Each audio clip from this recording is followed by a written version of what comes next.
Salut à tous! Aujourd'hui, j'aimerais revenir sur une image qui a beaucoup secoué Twitter tout début février et qui a même eu le droit à son debunk dans Le Monde. Je veux parler du protocole anti-Covid du collectif Coordination Santé Libre. Et on ne va même pas s'intéresser à l'efficacité de ces mesures, bien qu'elles n'aient pour la plupart jamais été démontrées, mais seulement au risque de ce protocole et vous allez voir, il y a déjà beaucoup à dire. En termes de prévention, le protocole nous propose le port du masque, le lavage des mains, l'isolement si cas contact et une activité physique régulière. Jusqu'ici donc tout va bien. On met également dans cette catégorie les lavages de nez, recommandés pour les personnes à risque, qui, à défaut d'avoir une efficacité prouvée, est au moins parfaitement sans danger. Je parle également rapidement de la quercétine, conseillée ici à la dose de 250 mg par jour.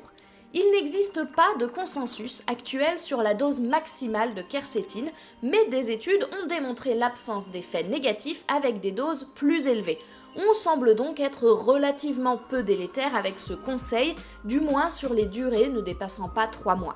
Après, on nous parle de supplémentation en vitamine C, D et en zinc pour tout le monde, mais avec des dosages variables. Il n'existe en revanche aucune recommandation claire sur les doses de vitamine D à prendre en prévention, et les experts ne sont pas d'accord, mais on estime qu'en prévention, on peut aller jusqu'à 50 000 UI par mois, ce qui représente un peu moins de 2000 UI par jour au maximum. La recommandation du collectif dépasse donc largement ces doses puisqu'il conseille jusqu'à 5000 UI par jour, voire 10 000 UI par jour en cas de Covid symptomatique, soit 5 fois la dose maximale recommandée. Pour ce qui est du zinc et de la vitamine C, le protocole recommande jusqu'à 60 mg par jour en prévention, voire 90 mg par jour en cas de Covid symptomatique, sachant que la limite supérieure recommandée est de 40 mg par jour, soit plus de 2 fois moins. Enfin, pour la vitamine C, on nous propose de 1 à 3 g par jour en prévention, voire 4 g par jour en cas de Covid symptomatique. Là encore, la dose maximale recommandée est de 2 g par jour, voire moins en cas de maladie associée. On nous propose donc un protocole avec le double de la limite supérieure journalière. Passons maintenant aux médicaments. Il est fait mention de l'huile essentielle de Ravinsara, alors même que celle-ci est très fortement déconseillée aux personnes asthmatiques, soit plus de 4 millions de Français déjà à risque de Covid grave. Bien entendu, les huiles essentielles sont également contre-indiquées avant le 4e mois de grossesse. Pour ce qui est des plantes, on nous recommande 1800 mg de poudre d'échinacée 5 jours sur 7 pour les cas contacts.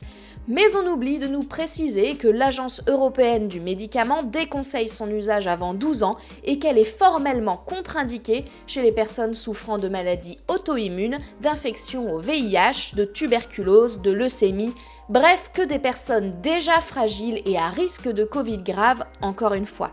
Et bien sûr, elle est également, comme beaucoup de spécialités phytothérapeutiques, allergisante et peut provoquer nausées, vomissements et fièvre. Bon, on a déjà pas mal de choses vraiment dangereuses dans ces premiers conseils, mais ce n'est pas le pire. Je passe très rapidement sur l'ivermectine, proposée ici au dosage du traitement de la gale et avec peu d'effets secondaires, sur l'azithromycine qui présente également peu de contre-indications et des effets secondaires peu graves bien qu'embêtants, comme des diarrhées, des maux de tête et des vomissements.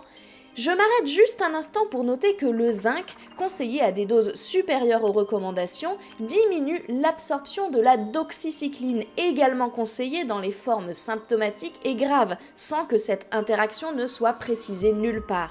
Et je ne présente pas non plus la chloroquine dont les effets secondaires ont été expliqués en long, en large et en travers dans les médias. Bon, là, vous devez déjà vous dire que c'est grave, que c'est vraiment n'importe quoi et qu'il faut interdire absolument la diffusion de ce genre d'images pour la santé de tous. Et je vous invite à le faire sur le site internet-signalement.gouv.fr avec motif de mise en danger des personnes. Mais vous n'avez pas encore entendu le pire. C'est que ce collectif, en plus de proposer des compléments alimentaires à des doses toxiques et des traitements inefficaces, recommande l'utilisation de médicaments avec des effets secondaires graves. L'aspirine et les héparines peuvent entraîner des hémorragies massives et parfois létales.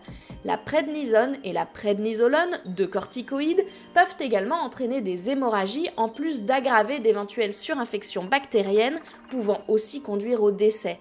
Le seul point positif, c'est qu'au moins ces médicaments sont indisponibles sans ordonnance et qu'aucun médecin digne de ce nom ne prescrirait de médicaments aussi toxiques alors qu'ils sont probablement inutiles. En tout cas, aucun médecin ne le devrait. Donc, si on fait le bilan, que nous dit notre balance vrai-fake ? Je vous laisse juger. Allez, on se retrouve très bientôt pour un nouvel épisode Flash. D'ici là, portez-vous bien et gardez votre esprit critique.